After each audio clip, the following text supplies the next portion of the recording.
Thanks. It's a real privilege to be here. And I'm going to, like all good innovation, like a good movie, requires you to suspend disbelief. So I'm going to ask you to suspend some disbelief here because I'm going to tell you that we have a lot to learn from our kids about security.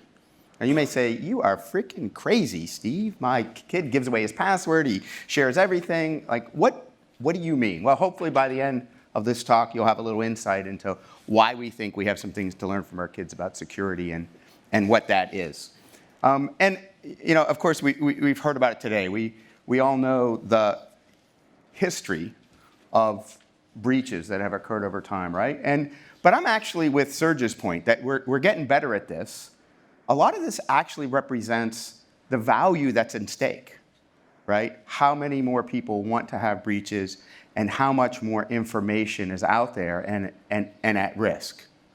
And I think that's an important insight because we see us as entering a really big step forward in the terms of the value and the kinds of data and the amount of data that is going to be at risk.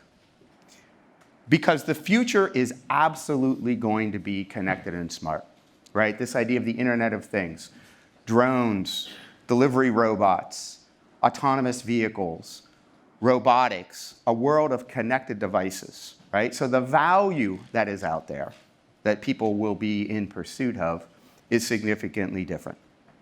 And that's going to drive attacks. It's also going to drive the need for new technology. And that's what we want to talk about today, our view of some of the important new technologies that we're working on and others are as well and bringing into the future. But the qualitative change isn't only in the amount of data and the amount of the world that's connected. I want you to step back and think about this. Is a picture of a self-driving truck. These systems, as artificial intelligence embeds itself into these devices and into these systems, you don't so much program them as teach them.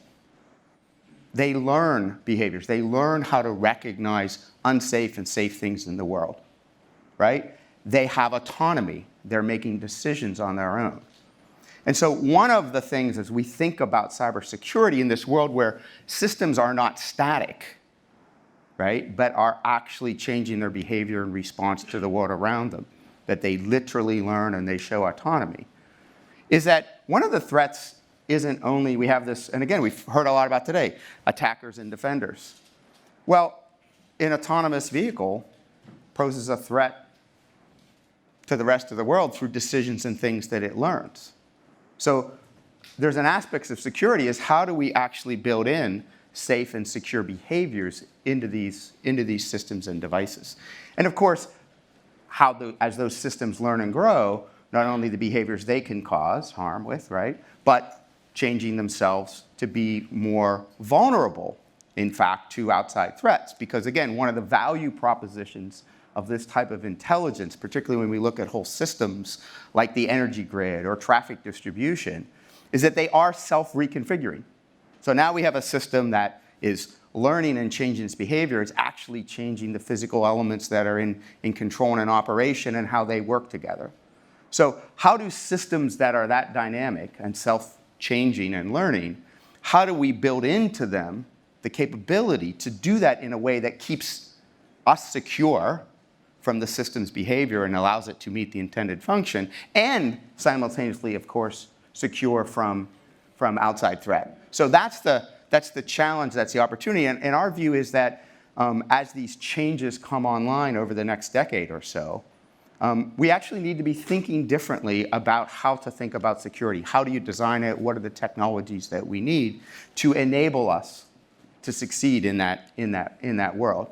And now I'm going to come back to the idea of our kids here, and it's really a metaphor for you. So because think about it, right? You have a baby. It's born, this little bundle of joy, right? And over the next 18 years, our job, those of us who are parents, is to help them learn how to make good choices, how to learn the right things, behaviors that keep themselves safe and keep others safe from them. So how do we do that? Because this is really the kinds of capabilities that we're embedding into these systems, right? And we're at the start of that. And the metaphor is a bit strong. They're not quite as capable as our children, but nonetheless, these are learning systems, self-adapting systems, reconfiguring systems. And so we want to talk about that. How do you actually learn from that metaphor? What do we bring into these systems designs? And on the right is a picture of the immune system. And the idea there, right, is think about this again, right? The complexity of the human biological system, how every day, right, all around us, staph bacteria, other things trying to invade us. There's battles going on inside of our bodies all the time, that we don't understand. There's a whole set of protective mechanisms. How can we learn, again, from the metaphor of biology about how do we design our systems to have that type of intrinsic security built in fundamentally into their very nature and into how it operates. So that's the metaphor that we can actually learn from our kids. How do they develop as human beings, learn and grow, and what is inside of their bodies that actually helps to keep them safe? And Ersin and I are going to talk to you a little bit more now about how some of the things that we see happening. And one of the first things is a lot of the artificial intelligence techniques today, machine learning and deep learning, they're data-centric, right? And you expose these things to training cases, and they learn behaviors from that. One of the things they're really bad at is explaining why they made that decision. So if I'm a nurse and this system tells me about a medication that I should give a patient, but boy, it doesn't seem like that's consistent with my experience, how do I ask the system, well, what are you thinking? Why would you do that? Now, how many times as a parent have you said to your kid, why would you do that? Maybe not as intense as I did, but you got the point, right? So the point is that ability to explain the choices gives us then the ability to coach and guide that system. And also the ability for us to trust that system when in fact it gives us an answer. And so we actually are working, and this is a program sponsored by DARPA, collaboration with Carnegie Mellon, West Point, University of Michigan, the Florida Institute for Human and Machine Cognition, to actually create explainable AI. That really builds a learning loop around that deep learning machine intelligence cycle to be able to explain and express in human understandable form what the decisions are being made and why. And the example here is, this is an example where a drone looking for a lost hiker, right? I've got 3 or 4 drones flying. They're flying around. They're observing things. They're making decisions. And a human, right, because I definitely agree with Dove's viewpoint that this is a partnership between human and, I guess it was Candace really who brought that up about the partnership between humans and AIs. How do we help guide that and help that system learn over time and, again, get comfortable that it's making the right decisions? So these are the kinds of technologies. This is a significant program that is underway right now. Again, many research institutions, and we expect it to grow significantly because this idea of self-awareness and the ability to engage in a conversation about why I'm choosing to do what I'm doing is a really important point, again, for systems to learn and to grow over time. And expect this technology of explainable AI to evolve over the coming decade. And with that, I'm going to introduce Ersin, who's the Vice President for the System Sciences Lab at PARC. And he's going to talk a little bit more about this metaphor of our immune system and how we see some of those technologies playing out.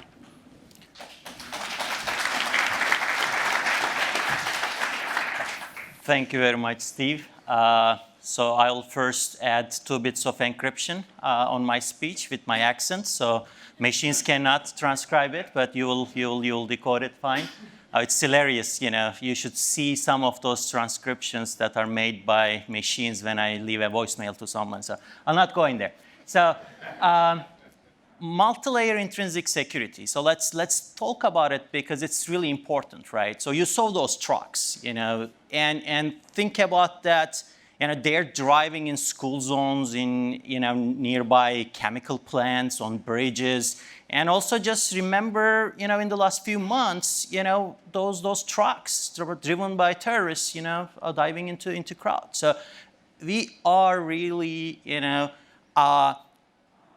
going to see security problems really, endangering human lives. It's not going to be inconveniences, PR disasters anymore. It will be human lives that we're talking about. And that's why we believe, we need to take drastically different approaches to security. So, multi-layer intrinsic security. It has multiple layers, and that really keeps us all secure. We have a perimeter security, which is our skin, and an immune system underneath it, which also has layers that really keeps us secure. And you might say, great metaphor. How the hell you do that, right? And then, yeah, it's not an easy problem, but let's look at a little deeper. So into each of those layers. The first, the perimeter security. And when you look at the picture, it's not really bad, huh? And that's where we have been doing a lot of the innovation collectively, improving our perimeter security. Today we have network intrusion detection systems, data encryption, physical security, IDS systems, USM systems, VPNs, a lot of great technology. And I really agree with Sergio that over the last three to 4 years, we have seen more development than what we have seen in the previous 15 years. They're getting really better, right? But millions of years of experience that Mother Nature tells us that it is great to have it, but it is not sufficient. It is necessary, but it is not sufficient. Think about that you have your skin, but no immune system, right? So it is really hard to create a bulletproof perimeter security. I'm not saying you cannot create it, but it comes with other problems. Think your skin as stainless steel, right? Then you cannot move. It really gets in the way of the flexibility and the new functions that you want to add to your system. So what can we do? When we start looking into this, into this really metaphor and how we can get insights into, from the Mother Nature, we realize what is really missing is the artificial immune system. That doesn't mean that there are no gaps in our perimeter security. In fact, I'll give you an example. When we start looking at the data encryption, we have really great tools that keeps data secure in storage and in transit. But what we realize is we don't really have good tools, practical, usable tools that keeps data secure in computation. So over the last 3 years, we were working with Department of Homeland Security and Rutgers University and a few other partners to develop technology that allows us to keep data encrypted while you're doing calculations over it. So yes, without decrypting, you do your analytics, you get the result, and only then you decrypt it. Which is great because in an environment like that, you don't have to worry about things like Spectre or Meltdown, because what's in the cache will be encrypted. Even you have access to memory of another application, you will not really make any sense of it. But again, coming back to the artificial immune system, yeah, we need that. Isn't that great if we have it? But we don't know how. And we start really looking into that. So what are those building blocks that we really need? How our body does it, how other complex organisms do it. And one thing that we quickly realized is self-awareness is a key here. Have you ever heard of MS, multiple sclerosis disease? I'm sure you do, right? So what's happening there is your immune system does not have an accurate model of your body, and it starts to attack your own neural system, right? And then it's disaster afterwards. Or when you have an immune system that is deficient, that it cannot really recognize the pathogens, again, any problem with our body not being able to differentiate between its own benign cells and pathogens, the longevity is not there. those systems cannot really survive. So that it is that awareness really keeps us secure, both from external threats and also internal. It really keeps us safe from ourselves as well. The kids, when they get their hands close to a fire, they take their hand away, right? So there is this model that they understand, what is happening, how their system is getting damaged, and what they should do to prevent that damage or minimize that damage. And there are two insights here. I would argue that no system can have predetermined responses for every eventuality that it might face in an unpredictable environment, right? So it's a dilemma. And my second insight and argument is that if we have a model of itself available to the system together with a model of the environment that's operating in, then the system can run in those unpredictable situations each possible next action, evaluate each of those actions, which is the safest one, and take that action going forward. So when we look at cyber-physical systems, which are really that instances of bringing cyber and physical world together, internal model is obviously the key, and having that internal model really is the self in self-aware, so that the system can do the things that we talked about, right? And I can see in some of your faces how the hell we do that, right? And it's not that it has not been tried. So especially in the cyber world, there were programs, some of them funded by U.S. government, to try to model a cyber system, purely cyber system. And it's not easy. We tried that. It gets really complex. It's a Turing machine. The best model that we have is the model that Turing did. And it's really hard to predict the behavior when you have so many different applications and things going on, and it's a general purpose infrastructure, really.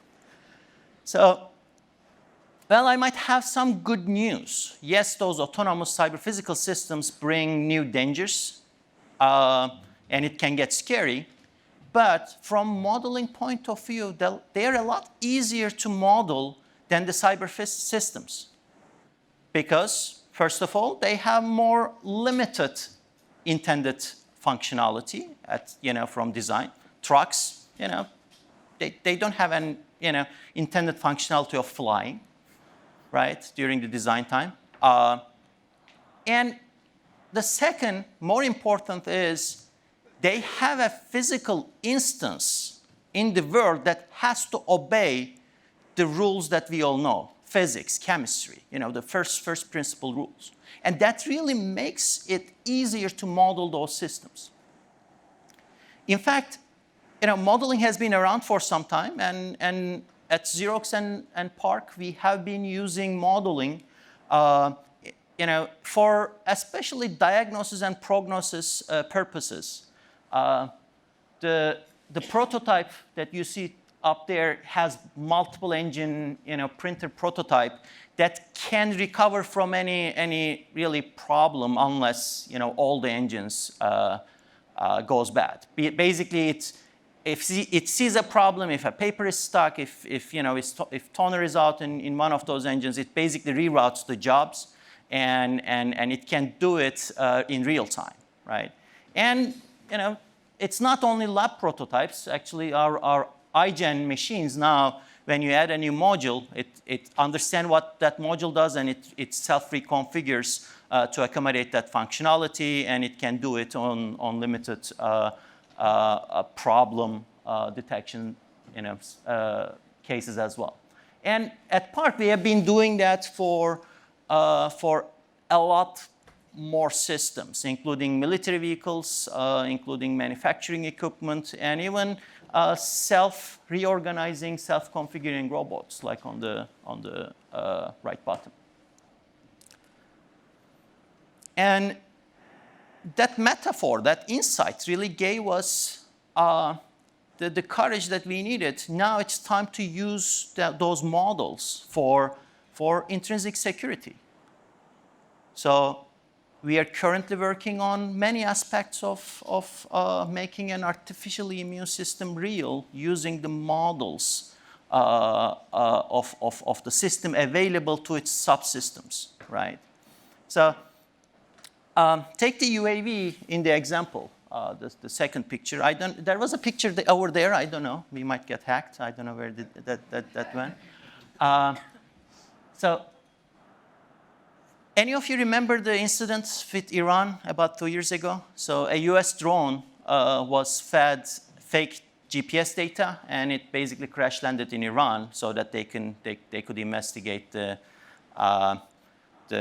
stealth technology that was on that drone. So if there was a model in a UAV, if you're feeding wrong altitude data through GPS, there are a lot of other things that should signal you that, well, it doesn't make sense, right? So, the friction, air density changes at different altitudes. So the friction should be consistent with the altitude that you're reading from your GPS, right? The cabin pressure should be cabin pressure difference should be consistent with what you're reading as altitudes. And many other things. Most of these have payloads that has an accelerometer data. What Iranians did that, they faked the data so that the drone was thinking it was climbing, although it was actually descending, right?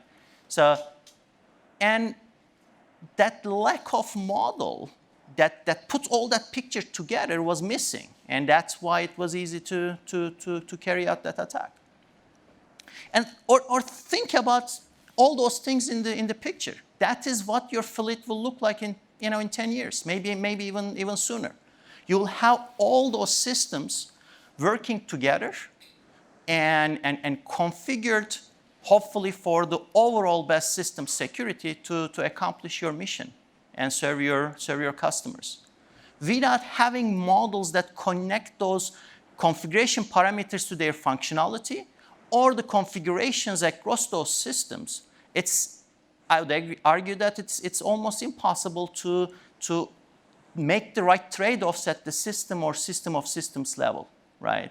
So that's why we believe it is important so that we can have not only self-configuring and reconfiguring systems, but also systems that can detect problems and recover from them. So I'll let Steve close it up. Yeah, so hopefully we gave you a little bit of an idea of what we think we have to learn from our kids about security. As I said, we're trying to give you our view of the future, what's needed, and the kinds of things that are being created. But it's a whole lot of us, and we're looking for people to work with to not only predict the future, but to invent it, because that is the best way to predict the future, as Alan Kay told us. So thank you for everybody, and I think I'm supposed to announce a 10-minute break, so 12:05, we will start right back up. Thank you, folks.